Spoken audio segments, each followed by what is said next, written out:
Okay, I'm making this video. I posted something yesterday about it's basically Agenda 2030 and the whole vaccination and tracking thing. And I know, Rebecca, you got scared. Listen, you didn't get scared. Your ego got scared. Okay? Your ego got scared. And that's totally normal, totally natural. Nobody wants, not nobody, but none of the humans that I know want to be tracked like cattle and like forced to take a chip so that they can just live their life more freely and get on airplanes and travel wherever they want. I get it. But it was your ego that's scared. It's not your soul. Your soul decided to come in right now. Your soul decided to be part of this whole thing. This agenda of controlling the masses has been at work for so many years. It's why we have all these wars. It's why we have so many sicknesses. There's a patent on coronavirus, SARS, Zika virus, Ebola, and AIDS. There's patents on these viruses. There's patents. It's all part of this whole thing. It's meant to fall apart now. It's meant to fall apart and have the vertical fight have the lateral fight shift to a vertical fight. The Rothschilds and the Rockefellers they learned a long time ago that if they just create a two-party system, that they just divide people and, oh my God, I used to watch my relatives every Christmas, every Easter, every Thanksgiving, fighting about politics. I felt so sorry for all these people fighting about politics. I made the mistake three times. I had these women in my life that I thought were, honestly, politically neutral, and I was using political figures to explain a point, and I triggered all three. Differently. It wasn't the same exact, because I'm not that, thick.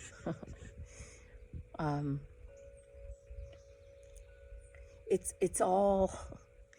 got to unravel, but you can't get upset. You can't get upset.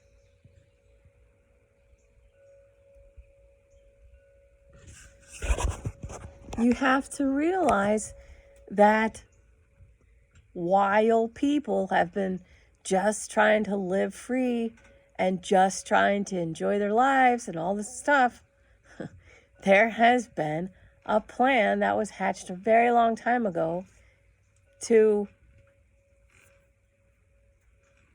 be able to make money on us, on our labor. So, think about when everything started. You got a plot of land, in the United States of America, you got some land, right? And you put a house down, and people started going, to the town hall meetings, and they started, so the only people, okay, that voted were people that owned property. So if you owned property, you voted. It was a civic duty. Voting was a civic duty. This is how it worked. People who didn't live in the town could move around. You and your husband could move around and try out different towns, go to the town meetings, and you can talk and you can say, are you guys going to put in a, community center or whatever? And they'd be like, well, how much is that? It's cost this and whatever. No. This town doesn't want that. Okay, so maybe you and your husband want to have a bunch of kids and you want to have a community center or something like that. So you move on to the next town until you find a town. You go to a town hall meeting and they want to have all the goodies. They want to have the community center and they want to have their own fire department and they want to have their own this and their own that. And they don't mind that they're going to have to pay more in taxes. And that way, people move to towns that spent the tax money the way that they liked. So you had towns that the taxes stayed low. They, no, we don't need anything. We take care of ourselves. We don't want to pay a lot. Okay, so there were towns organized around the way people chose to spend their money. So the only people voting, it wasn't about genitals and it wasn't about, skin color. It was about, did you own property? When you owned property, you paid money into the pot. When you owned property and paid money into the pot, you had to vote so that people who could do the right thing with your tax dollars. That's what it was. That's what voting was. Okay?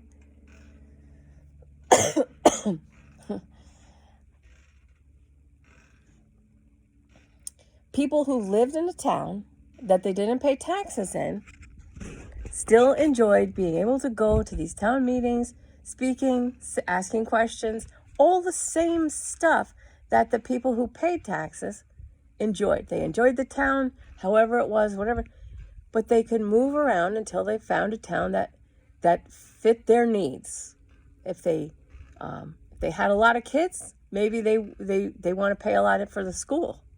But if there's a place where there's people who just don't have kids, or they don't have many kids, or they just want to homeschool their kids, whatever, they could live in a different town that they pay like no taxes and they take care of their own stuff. All right. Now, people in 2020 have this idea about voting and how it's this right? Well, what happens if you have a town where, say, just to keep the math easy, 100 people own property and homes, so only 100 people are paying taxes into the pot, and 500 people are renting. 500 people are renting. They get to vote, right? Do you want a free? Everything's free for those 500 people, and nothing's free for those 100 people. Okay, everything is free for the 500 people, and nothing is free for the 100 people. If the 500 people decide they want a new, like in Newtown, okay, well, we have in my town, we have copper gutters on the fire department. It looks beautiful. They say, oh, the money was given by such and such. Okay, but who's doing the upkeep?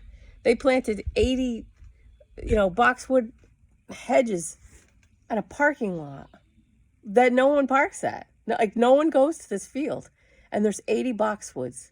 I used to be a gardener. I know how much 80 boxwoods cost. And I know how much it costs to pay somebody to go water 80 boxwoods. It's like, okay, so now they gave the vote to people in New York City who don't even, I wish you could see that. People who don't even pay into the system at all are given the right to vote. Bernie Sanders wanted to give people in prison the right to vote. Well, what are those people going to vote on? Okay, so I don't know what's going to happen, but I know why voting used to be the way it was, and the dead ladies, the women who lived 100 years ago that I channel.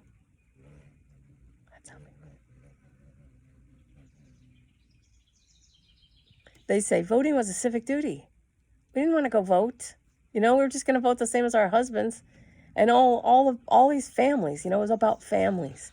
It was about two people trying to live and take care of themselves, take care of their children, and then whatever they had left over, they would use their energy to take care of people in their community. Now,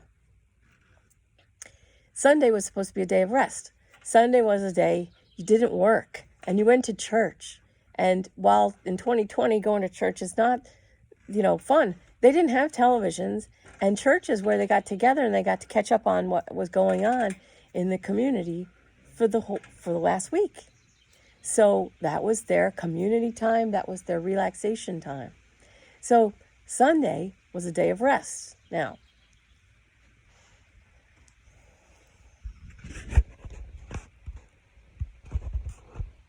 The way things have been being run have forced people to both work. Now, what happens? The kids have to go in daycare. What happens? Well, now somebody's making money off of 3 people's work, 3 people's labor. You have the mother's labor, who's in the workforce now, the father's labor, who's in the workforce, and the daycare provider, who's in the workforce. These children put into daycare. It seems like, taking care of children is not a glorified duty. It could be done by one person. One person could raise 20 kids. One person could raise 100 kids if you do it the right way. But kids ended up becoming not an afterthought, but kids ended up becoming another chore. They ended up becoming another piece of work.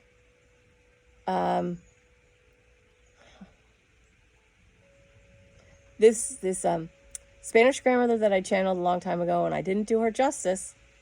Sorry, abuela. She said, what these third wave feminists don't understand is that everyone, even people that didn't have kids, came from the mindset that children and raising children is the number one most important job, because they are the ones that will take care of us when we're old. The children of the next generation, raising and teaching children, was the number one priority for everyone in a community, in a society. The children were number one. The children were the most important, sacred, loved. That's why they used to say, it takes a village to raise a child. Well, because the mindset then was that this generation is going to stay here in this community or in this town, and they're going to be the next generation that runs everything, and they're going to be parents too, and then all right. So abuela said, everyone knew that my job in raising kids was priority. So she says, my husband, the community, everybody else, all the other mothers supported each other. We all supported each other in the raising of the next generation. It was that important. It was seen as the most important. Okay. She said, I told my husband we need a bigger house. And he had to get it. He had to do it. There was no leeway. I said, we need a new house, and he had to get it. Then I said, we need more money, and he had to get it. If he was already working 2 jobs, well, then he had to get a 3rd job, or he had to find a way to make more money at one of the first 2 jobs. She said, I was responsible for myself and the entire family. I was responsible for the running of a household, for the raising of the next generation. And I took my job so seriously, and I loved my job. And not all women loved this job. So we, who did love it, helped those women, because we knew it wasn't easy. So the women who enjoyed being in charge of the next generation and setting the tone and raising the bar for the next generation, and saying what's acceptable, what's not acceptable. She said, what's more important than that? We had so much power. And there were women who did not enjoy raising kids, or they enjoyed them when they were older. Something like this. So we took their kids on when they were smaller. We helped them with those responsibilities that they were uncomfortable with or just didn't like, because it was so important. Then they would do these other jobs that helped us. We all functioned as a beautiful, creative, loving society We took care of each other, and everyone's happiness was important. Okay. In the video, she was trying to explain in the video, that if one of her grandchildren or their friends came and they tried to explain that they wish they were born in a different body or whatever, this whole trans thing. This was when I channeled her. She was like, look, you can't just expect people to just buy it right away. Just buy right in right away. You have to give us some time. We're used to things being a certain way. And you have to trust that we're loving and we want you to be happy. And we want you to experience love. And we want you to love your life. We're just going to need to ask you a few questions first. When did these feelings start? Is anything going on in your home? She says, what's your diet like? What are you eating? What are you drinking? Are you smoking anything? Like these things, these questions are not meant to harm. These questions are meant to get to the bottom. This is something unusual. I haven't dealt with this. I'm going to need to think about this. I'm going to need to ask you some questions. Okay. Okay. All right. Listen, don't sweat this time right now. Don't sweat this 2020. Okay? By one person, whether it's a male or a female, staying home and raising children, the Rothschilds, Rockefellers, and all those people, they weren't getting paid on like right now. I don't monetize my videos. All this is free. I raised my own kids. The state didn't get any money off of me. I was a dependent. My children were dependents on my husband's income. I drank tea, read books, played in the sandbox, and watched my own kids. I screwed the state out of tax on my labor and tax on whatever I'd pay to a daycare provider while I go answer phones for someone for $10 an hour, $15 an hour, and I watched all these women do it. Got to put my kids in daycare. Okay, but then do you look at the end of the year in your taxes? Because my mom one year, through working, I was already grown, so it didn't matter. My dad said, I hope you liked your job because we paid $100 extra this year. If you had just not done your job, if you had just not worked, we would have been in the lower tax bracket and we would have saved $100. My mother was like, what? What? So from then on, she decided to do not nothing, but she found a job that she really enjoyed because she was doing this job that was it was stupid. Not that she hated it, but I'm not going to get into it. It's all negative. But she did this job she really didn't like.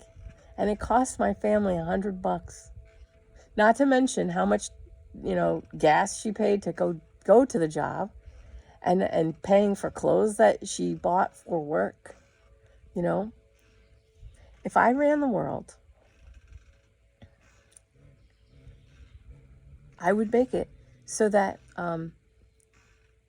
people wouldn't feel like they had to work, that they could find a way of being in service.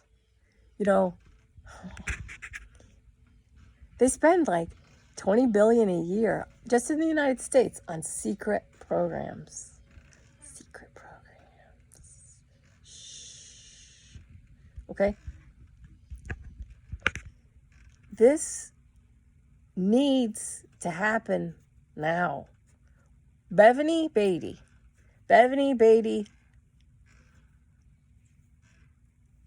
got arrested for painting over. Well, she didn't paint. They should have let her just do whatever she was going to do. If they're going to let these other protesters do what they're going to do, they should have let her just finish up, make her point. Okay, but they didn't. They arrested her. She was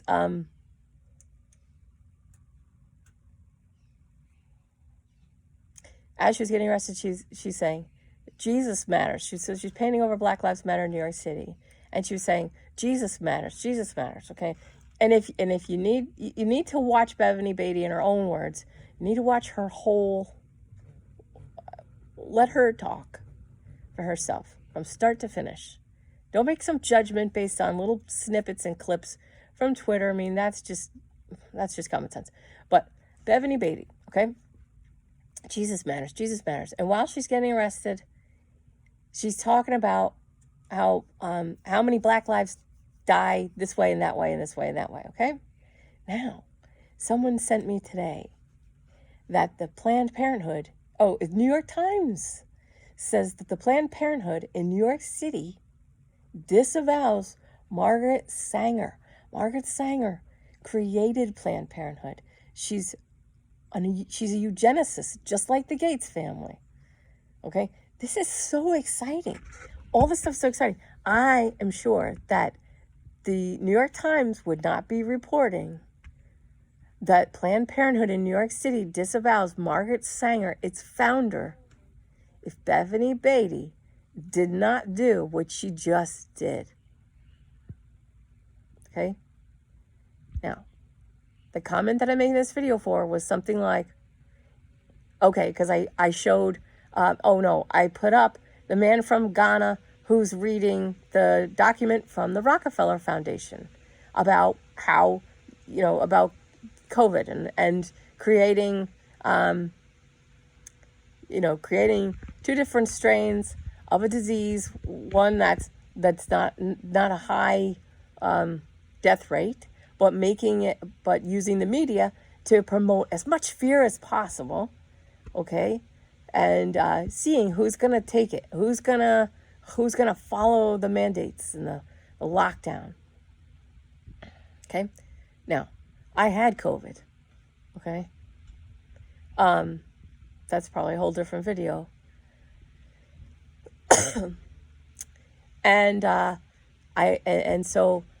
And then there's another form of it that's more deadly that they plan to release maybe in the fall if they need to, if they feel they need to. Anyway, that's what this man from Ghana was reading, this document from the Rockefeller Foundation, and it was about COVID. It was about coming up with two strains, one more deadly than the other, releasing the less deadly one, but lots and lots and lots of media hype, lots of lockdown, just to force people to get a chip and a vaccine if they want their lives to go back to normal. This is Agenda 2030, okay? It's Agenda 21, Agenda 2030.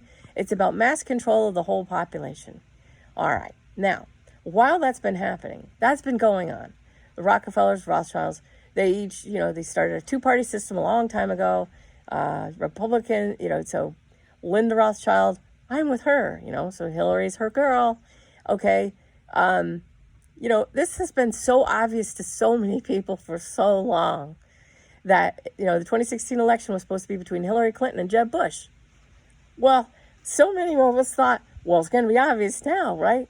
No, I talked to someone who said, well, those are two qualified candidates, right? I was like, oh my God, like it's the left and right hand puppets of the same machine. All right, so a lot of us see this. A lot of us have seen it. A lot of us have gotten it. It's been very frustrating. I'm not saying Trump is the great white hope. I'm not saying that he's not part of this whole globalist thing, because I don't know. And my Twitter friend from Texas got really super mad at me because I won't say that he is part of it, and and the QAnon stuff, and that they only give information that all these people know. That could be true. I don't know. I'm not weighing in on that right now. I'm just saying, the people who do follow QAnon are getting more information through that movement than they would if there was not that movement. Okay, so the QAnon thing is creating a cohesive group of individuals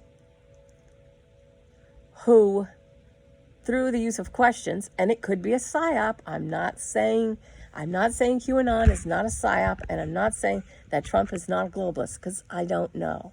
I truly don't know. And you may ask, oh, if you're psychic and you're intuitive, why wouldn't you find out? Because that's not going to serve. If I know more than I know right now, then I may be enticed to becoming some sort of truther, okay? Truth plus love equals evolve. I'm not a truther. I'm in the love part, okay? My part is the love part. Teach people how to love yourself, love your life, and love other people. That's me. That's my job. My only job in this evolution right now, in this 2020, I knew shit was coming, right? I knew it was coming. I told people, pack your pantry with pasta, and I'm telling you again, by the end of October, do it again. Get ready, because I don't know, okay? I do know something is coming. I can feel some shitstorm brewing. I can feel it. But I don't need to know everything. I need to know to teach, bless all, including myself, forgive all, including myself, in all directions of time. Now listen, we took karma off. Karma's done, okay? Forgive yourself now for everything you've ever done. Forgive on all directions of existence. Forgive on all dimensions of existence. Forgive in every single lifetime that you've ever had. Completely forgive yourself and wipe your karmic slate clean now, because we don't need it anymore. It's very exciting. Okay? Forgive all, including myself, in all directions of time, in every existence, on every plane of existence, in every single dimension that exists. Forgive, forgive, forgive. Okay? Respect the free will choices of all, including myself. All these people, either they're whoever's marching, whoever's getting killed, whoever's getting this or getting that, you don't know what their soul wants them to learn. So don't pretend you do. Just respect their free will choice. They can do my meditations. They can bless all, forgive all, respect all, and love all. They have the same choices that you have right now. They have the exact same. They had the time. They had the choice all along. They have it now. It's still not done. We're not done. This is so exciting. People can choose bless, forgive, respect, free will, choice, and love all now. They can choose a 900 vibration now. There's 3 doorways into the 900 vibration. Freedom, empowerment, gratitude. How easy. What are you grateful for? Think about, focus on what you're grateful for. Whatever I'm grateful for. It puts me in a 900 vibration. That's so easy. You could, when I had nothing except debt, I was grateful that I had a car to live in. I was grateful that I was living in my car in Florida, where it wasn't cold. I was grateful that my grandfather lived in a nursing home where I felt safe and secure and to sleep in the parking lot in my car. So when I had nothing, $3 to my name, I had a car, Southern Florida. My grandfather and my relationship with my grandfather was like incredible, absolutely incredible. That I was like 23 years old, almost 24. And I got to see my grandfather every day, sometimes twice a day. There was a lady at Target that used to give me free eggs. Oh my God. I had a kite. I would fly my kites for free on the beach. Oh, even with $3 to my name, I had all this crap to be grateful for. My vibration living in my car was higher than some people living in mansions. That's fucking hilarious. I don't care who you are. That's fucking funny. Then I was flying airplanes. I flew airplanes for years and years and years. I flew charter. I got to fly assholes to the most beautiful places. I got to fly airplanes that I loved all over the place to beautiful places. And all the assholes just made me more grateful that I wasn't an asshole. They had so much money.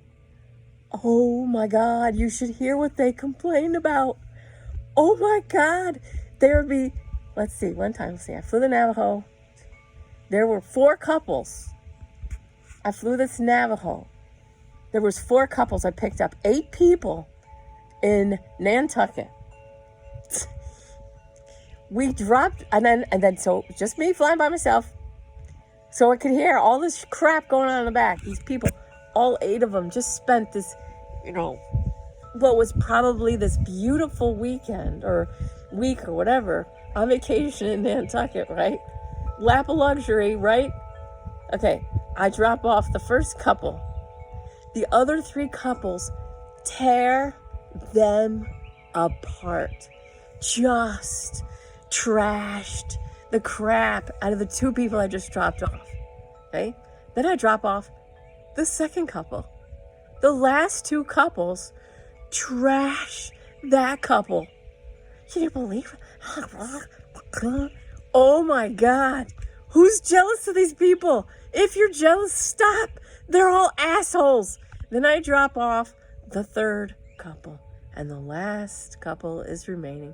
And the woman is trashing the shit out of the last 6 people that I just dropped off from this magical, glorious, wealthy weekend vacation. Blah, blah, blah, blah, blah. They were probably eating caviar and drinking champagne and having the finest this and the finest that. They made me so happy to be poor. Oh my God. It's all hilarious. It's all hilarious. Don't get wrapped up in this crap. Okay? We see it. People see it. They see the Rothschilds. They see, not everybody, of course. Some people are still fighting the lateral fight. They're still fighting about skin color, blah, blah, blah, blah. But Margaret Sanger's Planned Parenthood that she set up to decrease the black baby population just disavowed her. This is big. This is very big. I just put up a video. Oh my God, I wish I could remember your name. This man who talked about how in the late 80s, when the music industry got in bed with the private jail industry, and they stopped promoting positive rap and hip hop and fun, the fun hip hop used to be so fun. Used to be so, rap used to be so fun, used to be so positive. Monie Love, just these women and these men, both empowered, women, men, black people, empowered in telling their story and spitting their rhymes and just throwing out their version of their life and their existence in a happy and a fun, catchy way that everybody could. Everybody, even young white kids, even teenage white kids were, everybody could just get with this music. It was so fun. But in the late 80s,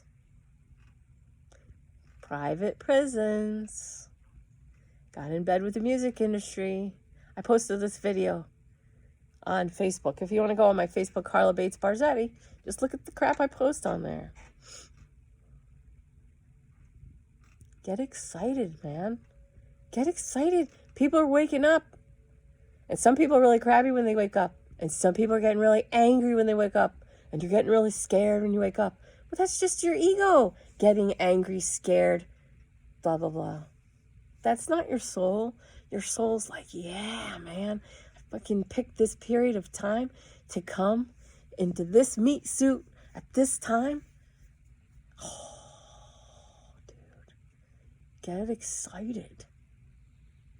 Get excited. God damn. It's awesome.